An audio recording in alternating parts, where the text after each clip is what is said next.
السلام علیکم ورحمۃ اللہ وبرکاتہ۔ آج میں چاہوں گی کہ اپنی بیٹی کی شادی سے متعلق چند چیزیں آپ کے ساتھ شیئر کروں۔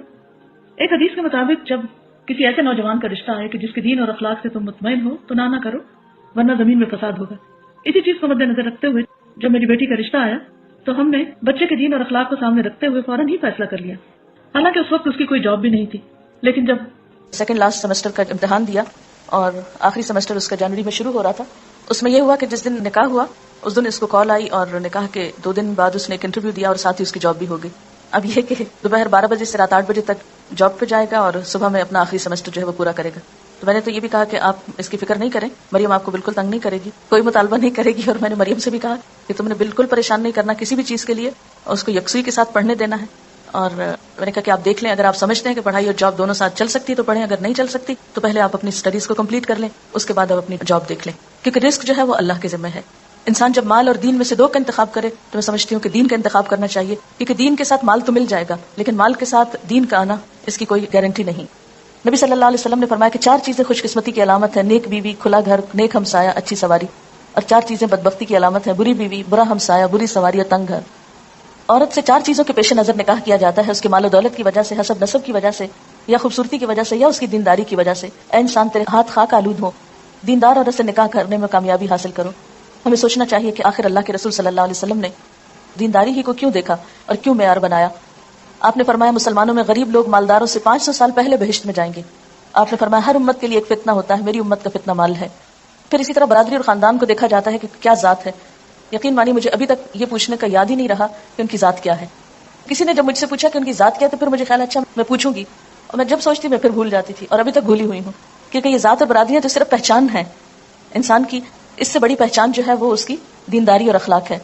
اور سب آدم سے اور آدم مٹی سے بنائے گئے، اس لیے کوئی کتنی بھی بڑی ذات سے ہو اصل تو سب کی ایک ہے۔ پھر اسی طرح حسن و جمال یہ بھی اللہ کی دین ہے، ہر ایک کو اللہ نے پیدا کیا اور اپنی مرضی سے بنایا، کسی پر بھی اعتراض کی کوئی گنجائش نہیں۔ اللہ جیسے چاہتا ہے صورتیں پیدا کرتا ہے، لیکن اللہ کے نزدیک جو عزت والا ہے وہ تقوی والا ہے۔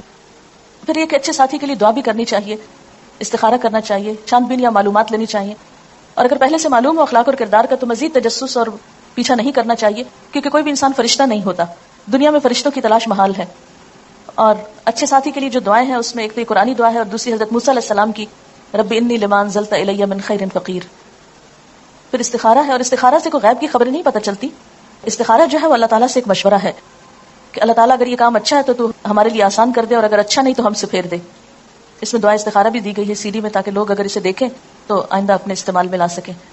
پھر اس میں یہ ہے کہ عموماً جب رشتے کیے جاتے ہیں تو لوگ بہت آرٹیفیشل باتیں کرتے ہیں، جھوٹ سے کام لیتے ہیں، یا یہ کہ لوگوں کے اندر بگاڑ پیدا کرتے ہیں، تو اس سے بھی بچنا چاہیے۔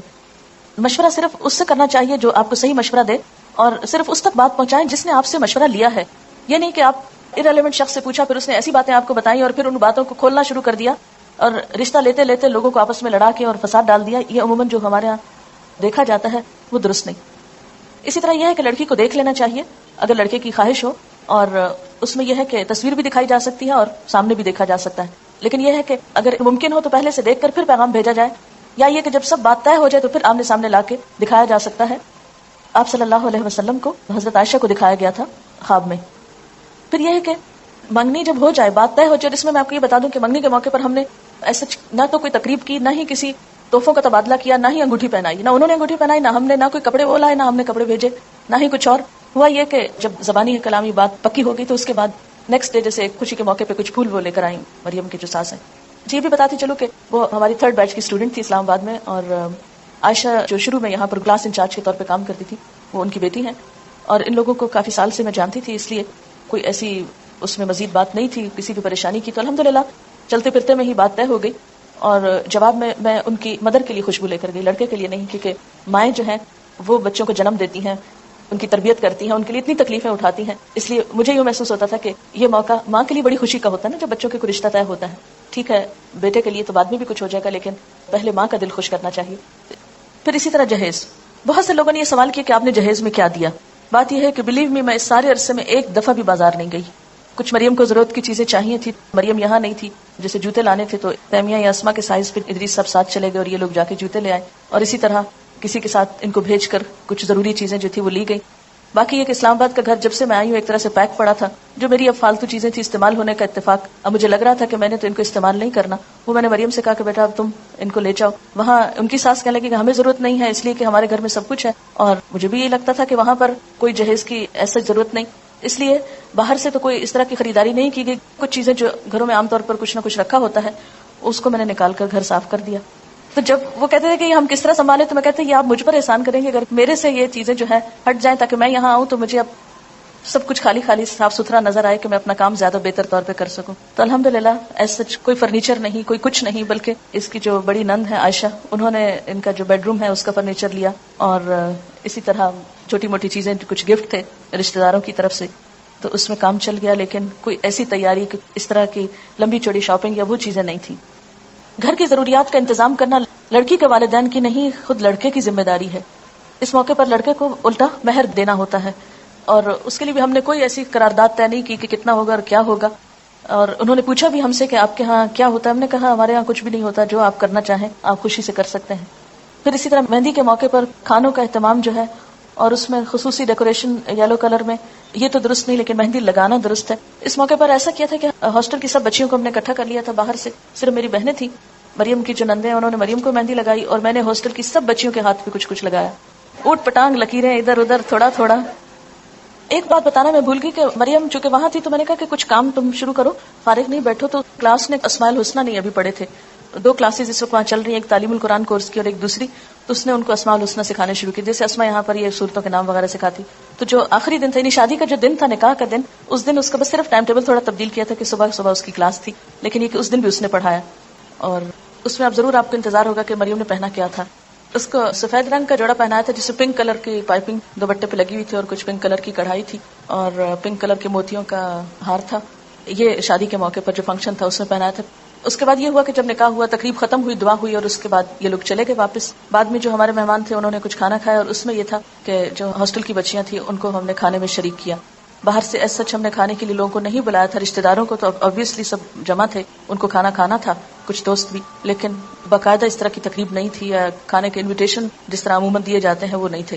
اس کے بعد یہ تھا کہ میں یہ چاہتی تھی کہ مریم سب نمازیں وغیرہ پڑھ لے, اور عشاء کی نماز پڑھنے کے بعد اس کی رخصتی ہو تاکہ نماز میں کوئی حرج نہ آئے, کیونکہ اگر دن کو یہ چلی جاتی ہے 5-7 منٹ کے راستے پہ, تو گھر تھا 10 منٹ کا ہارڈلی راستہ ہوگا جہاں اس کو جانا تھا. تو میں نے کہا کہ ابھی جا کے اگر سارا دن بیٹھی رہے گی, ذرا وہاں جھجکے گی, یا اور لوگ بھی ہوں گے, تو بہتر ہے کہ یہ اپنا ریلیکس ہو, آرام کرے گھر میں, اور اس کے بعد جائے. ہاں ایک بات بتاؤں کہ اس موقع پہ مریم نے کوئی ناخن نہیں بڑھائے, اور نہ ہی ناخنوں کے اوپر کوئی خاص چیز ایسی لگائی. اس کے بعد یہ تھا کہ رات کو اس کو دوبارہ پھر جب بھجوانا تھا اس کے لیے تیار کیا گیا تھا, تو اس موقع پر اس کو گولڈ پہنایا. اور چونکہ اب وہ اپنے شوہر کے لیے تیار ہو رہی تھی, نمائش کے لیے نہیں, تو میری چوڑیاں, جو کہ میرا سائز اب ہیوی ہو گیا ہے, تو میری ہی چوڑیاں کچھ رکھی ہوئی تھی, کیونکہ مجھے تو بازار جانے کا اور کچھ بنوانے کا موقع نہیں تھا, تو ان کو میں نے اس کو دیا. اسی طرح میری اپنی کچھ جیولری پڑی ہوئی تھی, کچھ اس کے لیے گفٹ وغیرہ تھے, تو وہ اس کو پہنا کے اس کے ساتھ یہ تھا کہ رخصت کیا. اس میں یہ تھا کہ کسی خاص بیوٹی پارلر سے نہ کسی کو بلایا, اور نہ ہی وہ کسی بیوٹی پارلر میں گئی, اور نہ ہی اس کے لیے کوئی بہت اہتمام تھا. یہاں یسرا اور ایک آمنہ, ان کی مدر میری اسٹوڈنٹ ہے فرسٹ بیچ کی, تو دن میں انہوں نے اس کو تیار کیا تھا. شام میں میری ایک اور لسنر ہے, وہ بہت عرصے سے مجھے پیچھے تھی کہ میں نے کچھ آپ کے لیے کرنا ہے, تو مجھے کسی نے کہا کہ وہ بہت اچھی دلہن تیار کر لیتی ہیں, تو میں نے کہا کہ ٹھیک ہے آپ انہیں کو بلا لیں. تو شام کے وقت انہوں نے اس کو تیار کیا. شام کے وقت اور کچھ لوگ نہیں تھے, صرف میرے بہن بھائی تھے اور میرے سسرال کے سب لوگ تھے. اور اس میں جو ٹائم تھا کہ 8:30 بجے رخصت کرنا ہے, اور جب یہ لوگ پہنچے لینے کے لیے, اس وقت پھر کوئی خاص ہنگامہ نہیں ہوا. مریم سے میں نے کہا خود چلو, اور خود چل کے خیر گاڑی تک پہنچی, اس کو بٹھایا. کوئی رونا دھونا نہیں, کوئی چیخنا چلانا ہے, ہنگامہ نہیں, کوئی مصنوعی قسم کے آنسو نہیں, کچھ نہیں. لیکن دل میرا جو تھا بہت ہی, جسے کہتے ہیں نا کہ جسم کا ایک ٹکڑا انسان الگ کرتا ہے, کہ حالانکہ مجھے پتا ہے پھر ملے گی یہ سب, لیکن ایک ان نون کسی میرے اندر اداسی تھی, یا ایک جیسے ایک محبت, یہ خون کا رشتہ ہوتا ہے, وہ ایک طبعی سی چیز ہے. لیکن الحمدللہ نارملی ان کو رخصت کیا, اور اس موقع پہ میں نے دعا پڑھی, استودعکم اللہ دینکم و امانتکم و خواتیم عملکم, اور ان کو بھجوا دیا. اور جو سب سے مشکل پارٹ تھا وہ یہ تھا کہ میں اپنے داماد سے حجاب کیسے اتاروں. مجھے اس قدر شرم آ رہی تھی, اس قدر شرم, کیونکہ اس دن تو میں نے خیر اتارا نہیں, وہ باہر ہی تھا بیچارہ, اندر تک نہیں آیا. لیکن اگلے دن جب صبح میں مریم ساتھ آئی تو مجھے یہ تھا کہ اب میں کیا کروں. میں چادر لی تھی, تھوڑا سا نیچے کیا, پھر تھوڑا سا, تو لیکن اس کے سسر جو ہیں ان کے سامنے میں ابھی تک نہیں جا سکی, کیونکہ میری ہمت نہیں پڑتی تھی کہ میں کس طرح ان کے سامنے جو, کہ الہدا میں پہلے سے ہی الہدا کی تعمیر کرنے میں وہ کافی ایکٹیو رول ادا کرتے رہے ہیں. ہم جب یہاں آ گئے کراچی تو پیچھے سے چونکہ ادریس صاحب وہاں نہیں ہوتے تھے تو پھر بہت سے مسائل جو مرد حل کرتے ہیں تو اس میں وہ بہت ماشاءاللہ کام کرتے رہے. وقتاً فوقت جب انہیں بلایا وہ اسی وقت اٹھ کے آ جاتے تھے. تو ان کے ساتھ کئی ایک میٹنگز پہلے ہو چکی تھی. اب مجھے شرم یہ آ رہی تھی کہ پھر میں ان کے سامنے بیٹھوں اور منہ سے کھول کے بیٹھوں, لیکن یہ ہے کہ ظاہر ہے کہ اب ایک رشتہ ہے تو انشاءاللہ نیکسٹ میٹنگ میں پھر بیٹھیں گے. اس کے بعد یہ تھا کہ جیسے میرے رشتہ دار اور کچھ اور لوگ گفٹ وغیرہ لے کر آئے تھے. باقی تو میں نے چونکہ انوائٹ نہیں کیا تھا اور میرا مقصد یہی تھا کہ لوگوں کو کچھ لانے کی تکلیف نہ ہو.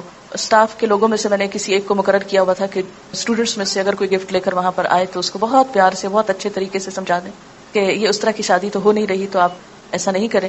لیکن یہ کہ جو میرے بہت کلوز جاننے والے اور رشتہ دار لوگ تھے وہ جو کچھ لے کر آئے تو مجھے یہ تھا کہ یہ پھر یہاں کیا کرے گا. کچھ چیزیں تو مریم کے ساتھ چلی گئیں اور کچھ آنے سے پہلے الحمدللہ میں اپنی الماری بالکل خالی کر کے صاف کر کے حساب چکا کے, یعنی جو رشتہ دار وغیرہ آئے تھے ان کو واپسی پہ میں نے جیسے مہمان کا ایک حق ہوتا ہے اس حق کے طور پر انہی چیزوں کا تبادلہ کر کے ادھر کی ادھر, ادھر کی ادھر, ادھر کی ادھر سب کی سب چیزیں تقریباً نکال دی اور ریلیکس ہو کے بالکل فارغ ہو کے میں 29 کو پھر ولیمہ تھا اور 31 کو میں یہاں آ گئی, کیونکہ میرا ارادہ یہ تھا کہ 1 جنوری کو ہم دوبارہ سے اپنا کام پراپر طریقے سے شروع کریں.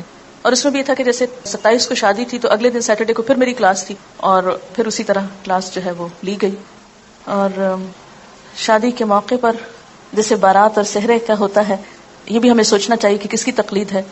ہاں, بہت سے لوگوں نے پوچھا کہ مریم نے کیا پہنا, تو ان کا یہ خیال تھا شاید غرارہ یا کچھ اس طرح پہ, تو قمیص شلوار تو مجھے خیال بھی نہیں آیا کہ یہ غرارہ ضروری ہے. میں اصل میں سوچ رہی تھی کہ جو میرا ڈریس ہے وہی وہ پہن لے گی, لیکن میں پتہ نہیں کہیں رکھ کے بھولی ہوئی تھی, وہ آخری مومنٹ تک مجھے ملا نہیں, بلکہ جب وہ چلی گئی تو بعد میں مجھے نظر آیا جب چیزیں ادھر ادھر صفائی میں کر رہی تھی. اس میں صدقہ خیرات کر کے انسان کو بتانا تو نہیں چاہیے, لیکن تھوڑی سی مثال میں دوں گی کہ جیسے رشتہ داروں کا حق ہوتا ہے تو میں نے کوشش یہ کی کہ شادی کے موقع پر جو گفٹ آئے ہیں وہ صرف مریم کو نہیں ملے بلکہ رشتہ داروں کو بھی ملے. اس کی کزنز جو ہیں یا ان کی جو اور رشتہ دار خواتین ہیں, جو بھی بچے یا بڑے جو بھی تھے, تو اس کو میں نے ان لوگوں کو بھی تقسیم کیا. اور یہ بھی میرے دل میں اللہ کی رضا تھی, نہ کہ یہ سوچا کہ ان کی طرف سے مجھے کچھ ملے یا یہ اگر کچھ لائے ہیں تو اس کا بدلہ ہو, نہیں, صرف ایک صلہ رحمی کے لیے.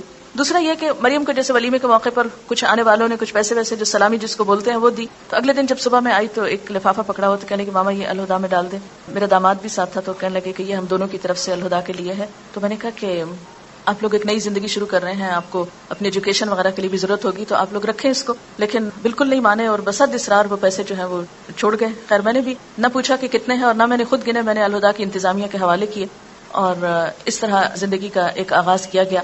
اس کے بعد یہ تھا کہ جب صبح ملنے کے لیے آئے ہیں تو میری کلاس کا وقت تھا, میں تھوڑا سا بیٹھی ہوں اور اس کے بعد میں نے معذرت کی, میں نے کہا کہ میری کلاس کا وقت ہے. تو میرے داماد کہتے ہیں کہ نہیں آپ ضرور جائیں, اور میں کلاس میں چلے گی. تو میں نکلنے لگی تو میں نے کہا کیا مریم بھی آ سکتی ہے, کیونکہ شادی کے بعد شوہر کی اجازت ضروری ہے, چاہے وہ بچے ہیں اپنے لیکن پھر بھی جو ادب آداب ہیں ان کا لحاظ ضروری. کہتے کیوں نہیں انشاءاللہ ضرور. تو وہ باہر پھر مردوں میں چلے گئے اور مریم جو ہے وہ کلاس میں میرے ساتھ نیکسٹ ڈے پر نیچے بیٹھی. تو پھر اس کے بعد یہ تھا کہ چونکہ کھانے کا وقت ہو رہا تھا, ان لوگوں کو جانا تھا, کچھ اور مہمان وغیرہ بھی تھے ان کے ہاں, تو پھر وہ بیچ میں کلاس کے اٹھ کے چلی گئی. لیکن یہ کہ مجھے نہیں پتا چلا کہ شادی کے ساتھ جو تعلیم کا سلسلہ ہے, یہ جو کام ہے, وہ کسی طور پر بھی متاثر نہیں ہوا, اس لیے کہ جن لوگوں کے ساتھ رشتہ جوڑا وہ بھی دین کو سمجھنے والے, مقصد کو سمجھنے والے اور وقتاً فوقتاً اس کی تعلیم و تبلیغ میں شریک بھی رہے ہیں. اس لیے الحمدللہ کسی موقع پر کوئی تکلف نہیں, کوئی بیڈ فیلنگ نہیں. یعنی میں اللہ کا کتنا شکر ادا کروں کہ میرے آنسو اس پہ نہیں تھمتے کہ اللہ تیرا کتنا شکر ہے کہ تھرو آؤٹ رشتہ لینے سے لے کر شادی کے یعنی آخر میں جو میں ان کو خدا حافظ کہہ کے آئی ہوں, اس سارے موقع تک ایک مرتبہ بھی اللہ کا 1000 لاکھ دفعہ شکر ہے کوئی بیڈ فیلنگ دونوں فریقین کے درمیان نہیں ہوئی. ورنہ عام طور پر کیا ہوتا ہے کہ شادی ہونے سے پہلے یا شادی کے دن یا شادی کے بعد کوئی نہ کوئی بہانہ ڈھونڈ لیا جاتا ناراض ہونے کا, یا کوئی بہانہ ڈھونڈ لیا جاتا ہے ایک دوسرے کو ستانے کا یا پریشان کرنے کا.